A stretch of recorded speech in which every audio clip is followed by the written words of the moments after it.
What's good mga Erp? Kamusta na kayo mga Erp? Napakainit sa Pilipinas.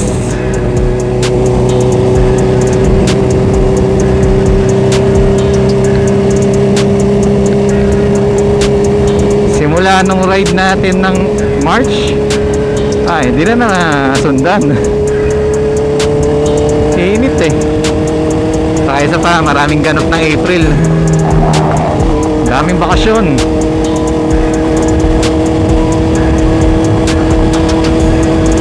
So it's Friday at pauwi ang vlog natin ngayon.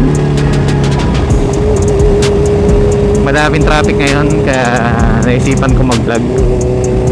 Tanggal inip na rin. Katulad nandito sa may Eton, isa na agad ang traffic. Sa may Traba pa lang pila na sila oh.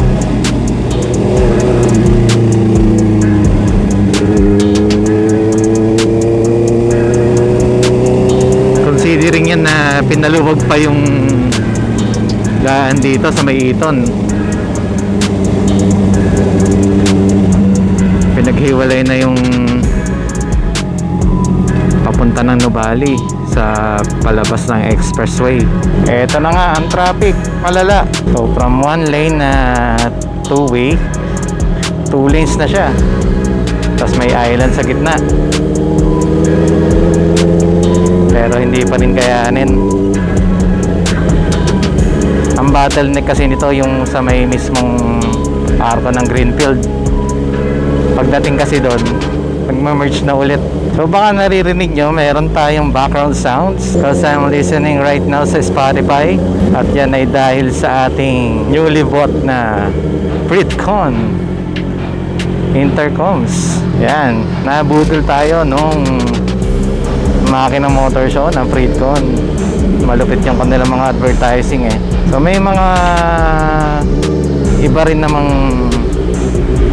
mas kilalang intercoms. So pinili lang natin yung budget meal, pero sulit sa mga features.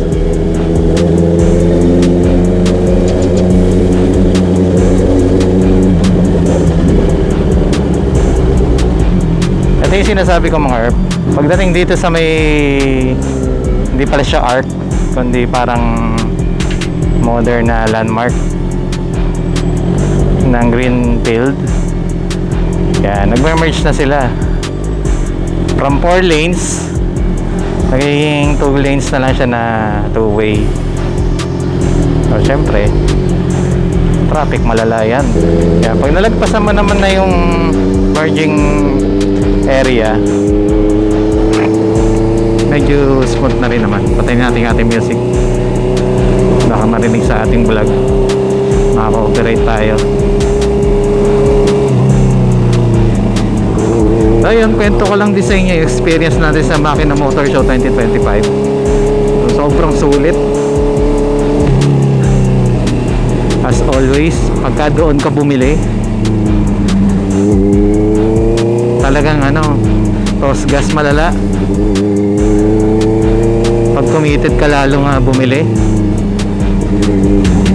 mapapabili ka talaga kasi laki ng discounts eh. Katulad nitong Freedcon na nabili natin, if I remember it correctly, can connect to 6 riders or 6 intercoms ng sabay-sabay. Then music sharing, which is limited to 2 units or 2 intercoms. Can connect as well sa ibang brands ng intercoms. Saka tinignan din natin sa mga reviews and vlogs na nakaka-connect din siya sa mga high-end intercoms. Malinaw yung sound output niya. Na-test na rin namin yung mic niya. Okay din naman, hindi na kami nagsisigawan kasi binili din natin si OBR syempre.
dalawa ni OBR kasi hindi rin naman kasi ganun kadalas na mag-ride kami.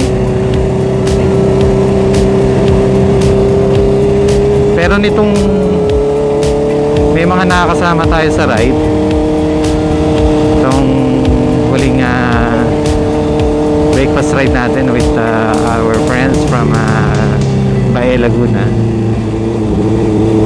Ayun na, medyo na-realize natin mahalaga pala yung communication sa mga ganong rides. Kaya kung mapapansin nyo doon sa huling part, medyo napatawa tayo kasi miscommunication na yun eh. Supposed to be, titigil kami doon sa may Caliraya Lake, yung scenery spot doon para magpa-picture habang hindi pa mataas ang araw. Ang problema, pag ikot ni Sir Paul, dumiretso.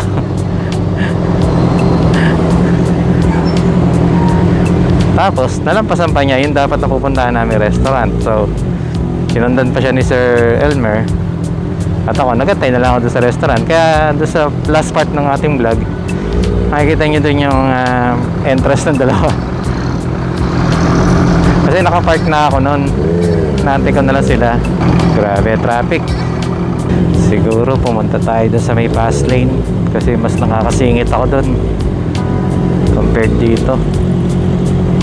Mabalik tayo sa Makina Motor Show 2025. Ang daming bagong motor, lalo na yung KTM. May lima yata yung nilabas nilang 400cc. Bukod pa yung parang Predator na mukha. Ang talim eh. Tapos may mga bago ding mga brands. Yung Sontes nandun. Wala na lang tayong picture eh. Pero okay din yung mga scooters nila. Ang gagaan. Saka mura, syempre.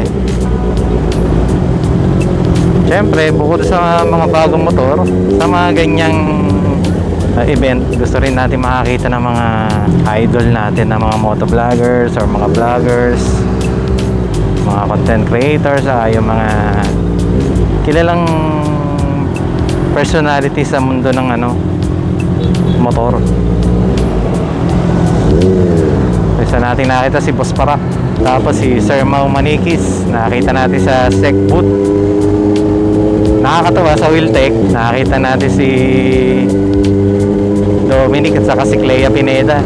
Then pinapakilala ni Sir Joey, Coach Joey Rivero, yung mga I think yung Wheeltech racing team. Kita din natin si Sir Sak saka yung wife niya. Yun ang nag-host eh.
Sana magawa na yung sa may Kabuyaw na bridge para hindi na laging nagkakaroon ng congestion dyan.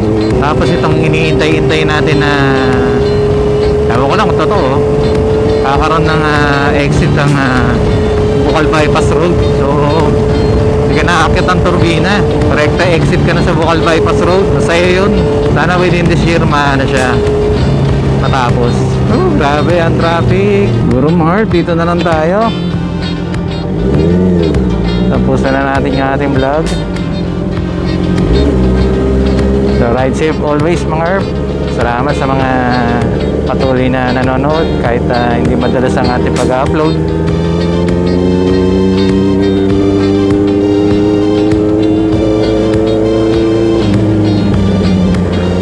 Abangan nyo yung mga reels natin about Taiwan.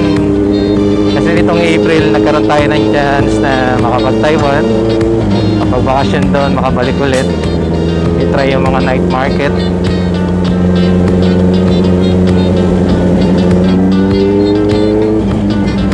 Ayun, kita-kits ulit sa next vlog natin mga herb. Bye bye.